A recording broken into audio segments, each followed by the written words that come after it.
Oke, assalamualaikum warahmatullahi wabarakatuh. Kali ini saya mau bikin video yang sedikit berbeda ya, tapi masih satu golongan juga, masih dalam kategori otomotif juga ya, otomotif plus kelistrikan.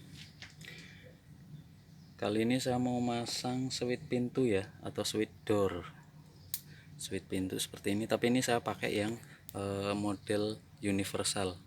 Jadi ini kan seperti ini ya, ada karetnya. Ini di mobil Grand Max ya, ini yang bagian depan kanan ini sih udah terpasang. Ini sama juga switchnya yang universal, cuman di sini udah ada lubang bawaannya, jadi bawaannya udah ada lubangnya, kita tidak perlu mengebor lagi. Ini sudah terpasang ya, sudah berfungsi.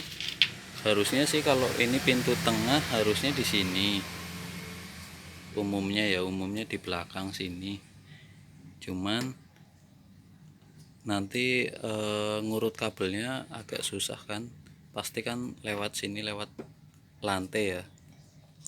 Nah, saya mau bikin yang simple, masangnya di depan sini sama saja. Ini udah saya bor ya, mohon maaf tadi tidak saya praktekkan pada saat ngebor. Intinya skemanya saja lah, kalian sudah bisa bayangkan. Ini saya ngebornya pakai mata bor yang 10 mili. Pertama dibor dulu lubang ininya, karena ini diameternya 9 mili, ini saya bor ukuran 10. Nah, pertama dibor, kalau ini udah dibor, kita baru ukur posisi lubang bautnya di sini. Kita bor lagi untuk lubang bautnya. Kenapa saya posisi bautnya di samping seperti ini, nggak di bawah seperti ini? Itu tujuannya supaya pintu ini kan agak dorong ke dalam ya, karena sliding door.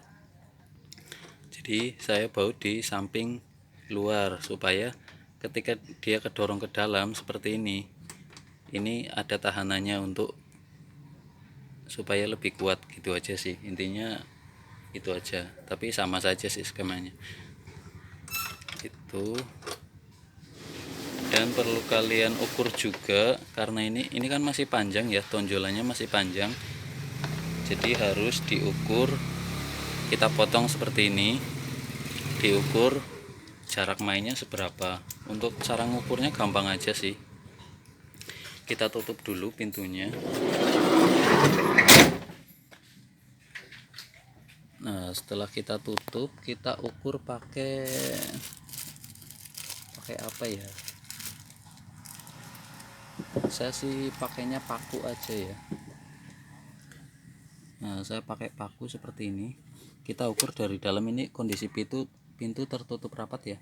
Kita ukur dari dalam jarak mainnya seberapa, nggak kelihatan ya. Nah, seperti inilah, ini kita ukur. Nah, jarak mainnya segini. Ini jarak main pintu, tapi ini belum dikurangi ketebalan plat bodinya. Setelah saya ukur tadi panjangnya segini, itu jatuhnya 19 mili. Setelah saya ukur ya, 19 mili itu belum dikurangi ketebalan plat bodinya. Kita ukur juga ketebalan plat bodinya seberapa, karena ini ada dua lapisan ya, ada dua lapisan plat bodi, jadi agak tebal. Ini ketebalannya 7 mili, berarti 19 dikurangin 7 berarti sisa 12. Jadi jarak main antara plat ini ketemu pintu, ketemu plat ini, itu jarak mainnya cuman 12 mili. Jadi kita ukur, ini kan nanti kan pemasangannya seperti ini ya.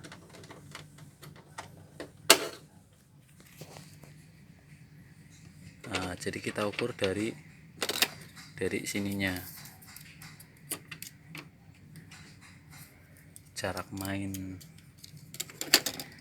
Jadi pada saat kita tekan begini sampai mentok, ini dari plat bodi sampai ujung tonjolan ini, jarak mainnya tidak boleh lebih dari 12 mili.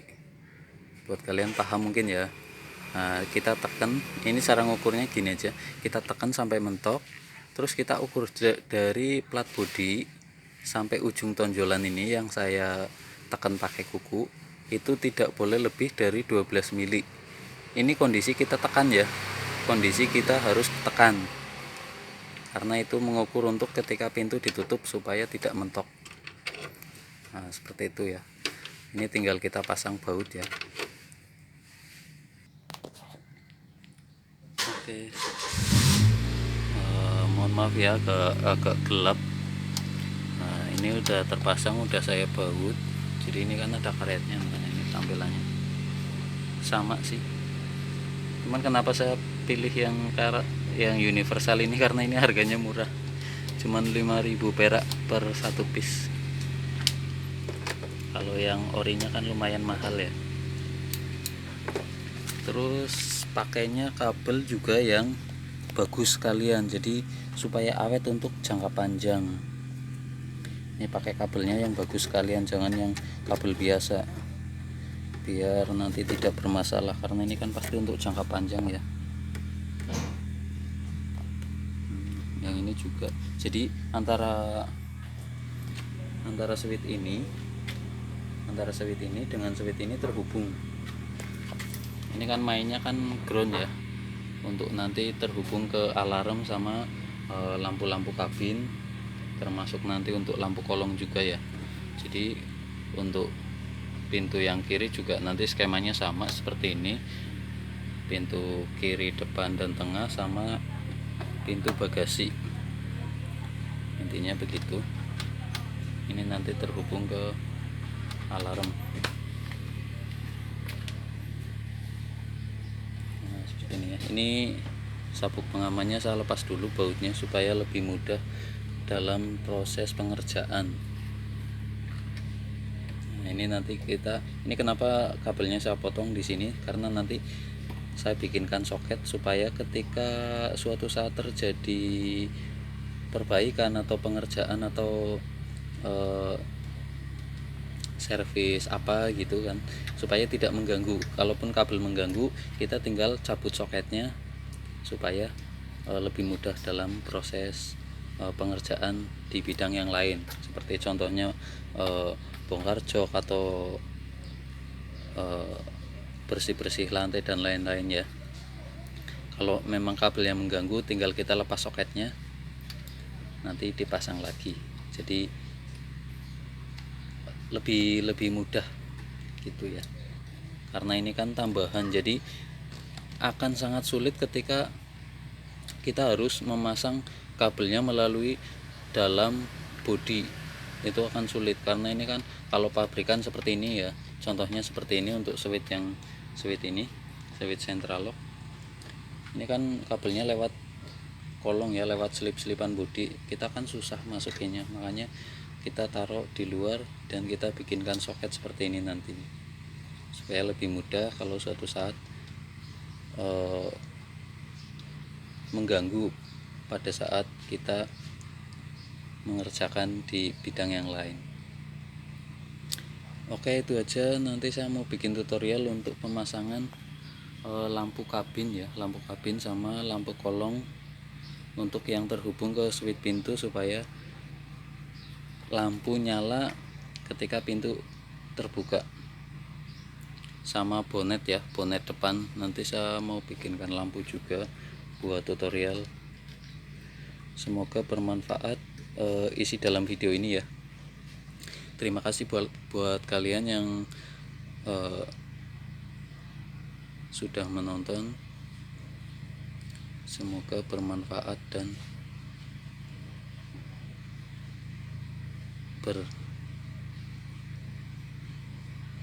berinspirasi buat kalian. Intinya begitu saja, ini sudah selesai. Terima kasih.